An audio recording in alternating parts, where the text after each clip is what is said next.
Pakai ini ya? Iya. Iya, tapi pegel juga megangin. Ibu mah tinggal dengerin. Ya, jangan Pak Ustadz, saya bercanda. Dikalungin aja.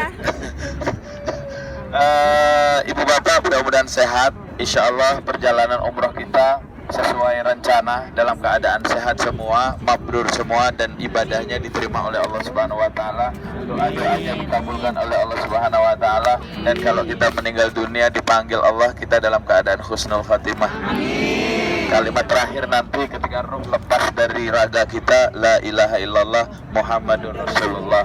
Amin ya rabbal alamin. Bapak Ibu, sekarang kita bis 849 sedang berada di kawasan Masjid Ghamamah, ya, Masjid Ghamamah. Tapi sebelumnya Bapak Ibu bisa lihat di sebelah sana, itu ada kubah yang berwarna hijau. Lihat semuanya ya. Iya. Ya, kubah warna hijau.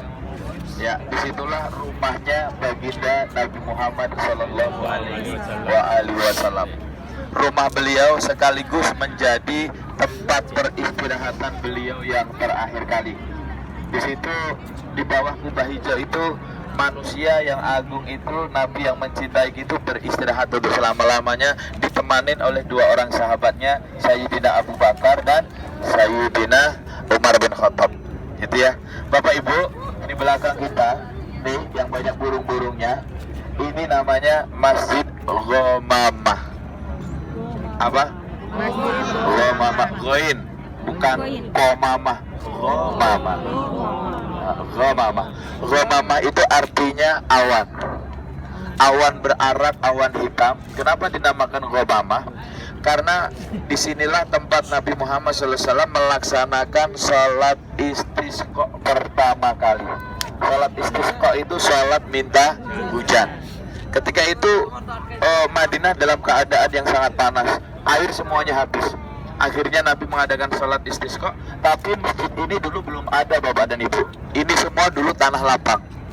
Tanah lapang, ya, semuanya tanah lapang. Dan kemudian pada saat Nabi khutbahnya belum selesai, awan hitam itu ngumpul. Akhirnya hujan deras banget, sampai semuanya merasakan air hujan itu yang begitu nikmat. Maka untuk mengenang itu, maka disebut dengan Masjid Ghamamah. Kemudian yang kedua, disinilah Nabi Muhammad SAW melaksanakan sholat gaib pertama kali.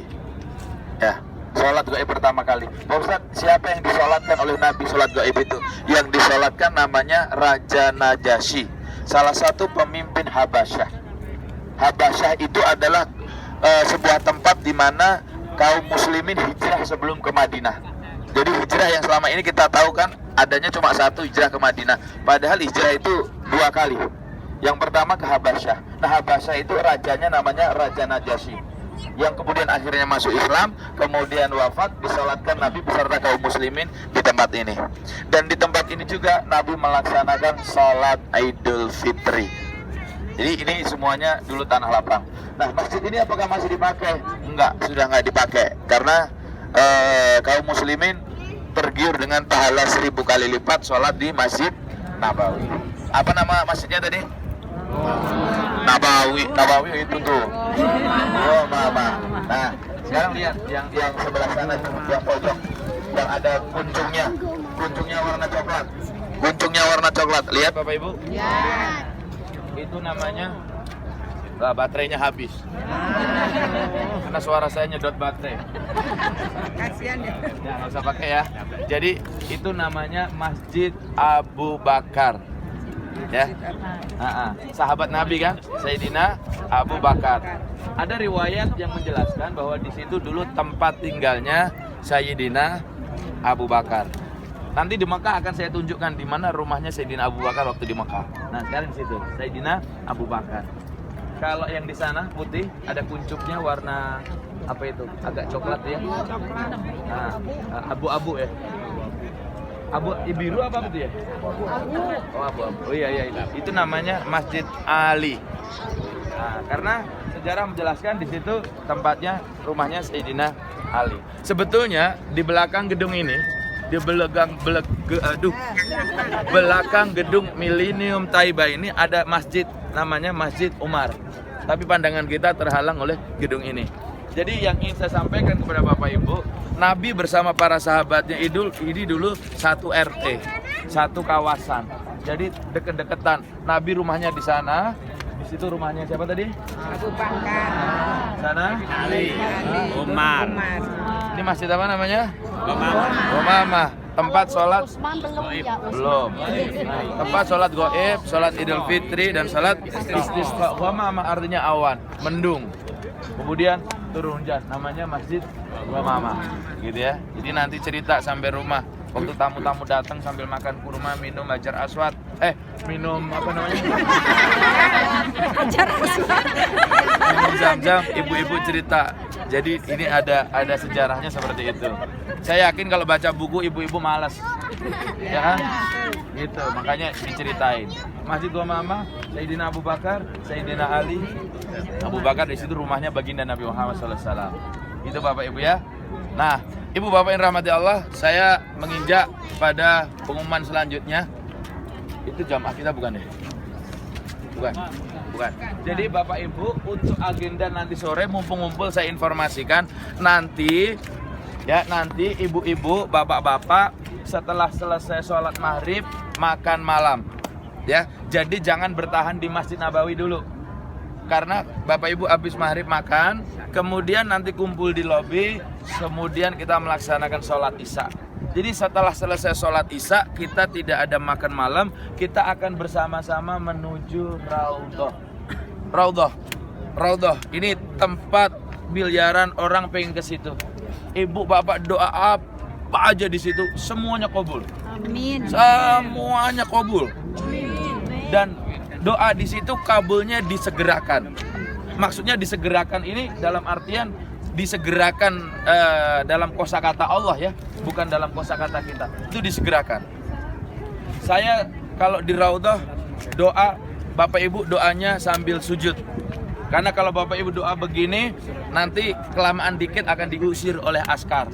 Maka berdoalah sambil sujud. Nangis aja.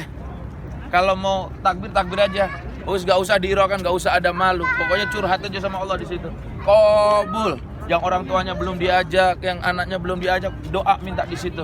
Yang pernah maksiat, yang pernah lupa sholat, yang sombong, yang takabur, doa di situ minta ampun sama Allah. Di situ tempat mustajabah. Pulang ke Indonesia, insya Allah baru semuanya dikabulkan Allah. Semua doa saya dikabulkan. Semuanya. Satu doa yang belum saya ucapkan di Raudhah. Dan kalau itu saya ucapkan di Raudhah, pasti Allah kasih. Tapi saya nggak mau. Rahasia. Kepo deh mulai. Bukan, kalau saya minta yang kedua, yang ketiga, yang keempat di situ mesti Allah kasih. Tapi Satu aja. kan saya cerita, makanya saya nggak berdoa seperti itu di tempat itu karena di situ tempat yang sangat mustajabah. Di Madinah cuma ada satu Bapak Ibu ya yang mustajabah di Raudhah. Jadi Pak Ustadz kita ke Raudhahnya berapa kali? Setelah Bapak Ibu masuk, besok mau sendiri nggak apa-apa. Ini malam kita antarkan dulu bagaimana caranya Bapak Ibu masuk ke dalam situ, gitu ya. Jadi nggak ada yang tertinggal, kemudian kita masuk. Baru besoknya, besok pagi nih, besok hari apa nah? Sabtu, semua wajib ikut ziarah kita menuju ke Masjid Quba, Kebun Kurma, Jabal Uhud dan lain sebagainya. Kenapa mesti ikut? Kalau ibu bapak nggak ikut rugi. Kenapa rugi? Karena sholat di Masjid Quba kita mendapatkan pahala 1 kali umroh. Itu maksud saya, ya. Jadi ikut semua ikut, kita sholat di situ. Kita belum umroh, tapi Allah sudah kasih pahala umroh 1 kali. Ya mesti seneng lah, gitu kan. Nah terus Bapak Ibu yang rahmati Allah, ini Masjid Nabawi. Kemudian Masjid Nabawi ini ada Nabi Muhammad SAW. Kenapa Bapak Ibu waktu di Bandung, di Jakarta senyum aja susah, pelit, medit, kuprit. Tapi begitu sampai di Madinah kita seakan-akan murah senyum. Kita ngeluarin sedekah enteng. Kenapa? Kenapa kita murah senyum? Karena kita hanya jarak beberapa meter dengan manusia yang paling murah senyum selama umurnya bumi yang diciptakan Allah. Kenapa kita gampang sedekah? Karena kita lagi dekat dengan orang yang ahli sedekah selama hidupnya. Kenapa kita peduli sama orang, ngebantu, padahal di Jakarta, di Bandung cuek, bebek, telek, apa enggak ada. Karena kita dekat sama orang yang sering membantu sesamanya. Baginda Nabi Muhammad SAW. Ini hari Jumat, mumpung di Masjid Nabawi, banyakin sholawat. Hadis riwayat Baihaqi mengatakan orang yang hari Jumatnya bersolawat banyak, dia akan dekat sama aku. Dan orang yang banyak sholawatnya, dia akan hidup di akhirat berdekatan dengan aku. Insya Allah termasuk kita semua. Gitu ya. Nah gitu. Terus Bapak Ibu yang dirahmati Allah, yang terakhir, kalau Bapak Ibu cinta kepada Masjid Nabawi, Bapak Ibu bisa mewakafkan Al-Quran di tempat itu. Kalau kita datang ke rumah bos, kita ninggalin buah, kita ninggalin amplop kepada Kanjeng Nabi, pahalanya 1000 diiming-imingin. Bapak Ibu taruh Al-Quran di tempat itu bareng-bareng. Nanti di Masjidil Haram lebih dahsyat lagi, 100.000 kali lipat. Al-Quran Bapak Ibu ada di situ. Bapak Ibu sudah meninggal dunia, Al-Qurannya dibaca orang Pakistan, orang Yaman, orang Turki, orang mana, orang Ethiopia, semuanya pahalanya akan tetap terus mengalir, terus sampai